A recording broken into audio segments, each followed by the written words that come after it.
যা বলবেন তা শুনতেই এসেছি, এবং যা বলবেন তা কিন্তু আমাদের খুব অজানা নয়। এগুলি দেশের বিভিন্ন প্রান্তে হচ্ছে, কিন্তু আমাদের সবার মিলে কোথাও না কোথাও থেকে একটা আওয়াজ তোলা দরকার।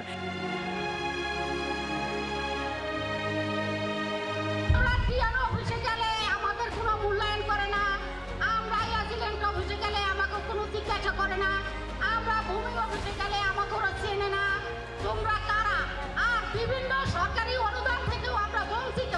আমি মনে করি আপনারা প্রান্তিকভাবে স্থানীয়ভাবে যে জনসংগঠনগুলো আছে সেগুলোও কিন্তু শক্তিতে মনোবলে কম না, আপনারাও সাহস নিয়ে আসতে পারবেন।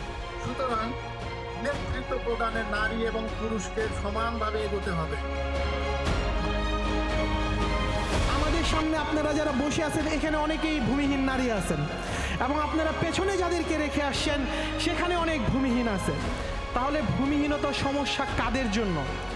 এই সমস্যা মূলত কৃষকদের জন্য, কৃষিজীবীদের জন্য, জমি জলার উপর নির্ভরশীল যে জনগোষ্ঠী আছে তাদের জন্য, এবং সংখ্যায় তারা অনেক বেশি, এবং গ্রামীণ জনসংখ্যায় তারা বড় আকারে রয়েছে, এবং সেখানে নারীদের যে উপস্থিতি সেটাও সংখ্যায় অনেক বেশি।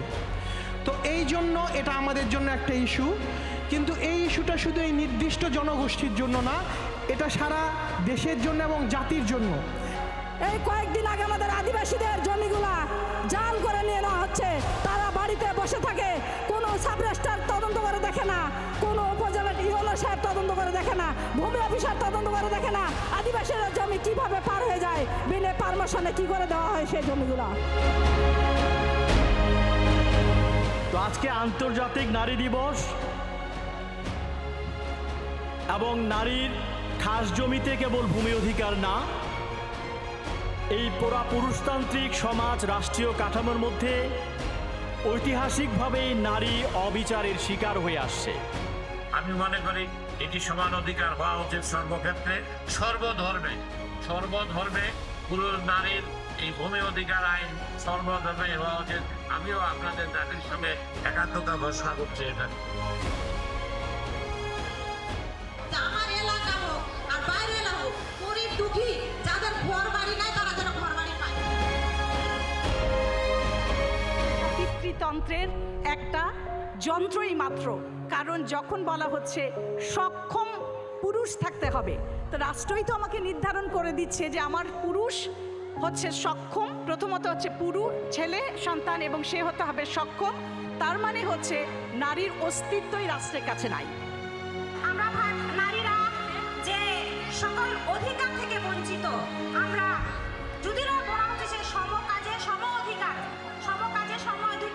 আইনি থাকা সত্ত্বেও কিন্তু আমরা এই আইনি বৈষম্যের শিকার হচ্ছি। এই মুক্তিযুদ্ধে, বাংলাদেশ প্রতিষ্ঠার জন্য যে মুক্তিযুদ্ধ, সেই মুক্তিযুদ্ধে আমরা নারীরা অংশগ্রহণ করেছি। নারীর অংশগ্রহণ ছাড়া এই দেশ স্বাধীন হতে পারতো না। তাহলে নারীর সেই স্বীকৃতিটা আমাদের দিতে হবে। যদি আমার ঢাকার সেক্রেটারিয়েটের গেটে আমার কোনো ভূমিহীন নারী বোন একটি দরখাস্ত নিয়ে যাবেন যে আমি অমুক সচিব সাহেবের সঙ্গে, উনি মন্ত্রী সাহেবের সঙ্গে দেখা করতে চাই, এবং বিনা পাসে আমার বাংলাদেশের পুলিশ তাকে সেই মন্ত্রীর কাছে নিয়ে যাবে, তার সমস্যার কথা শুনবে এবং সেই সমাধানের ব্যবস্থা করবে, আমি সেই দিন বলবো আমার বাংলাদেশ সত্যিকারের মুক্তিযুদ্ধের বাংলাদেশ হয়েছে। তার আগে পর্যন্ত আমি এটা মানতে রাজি না।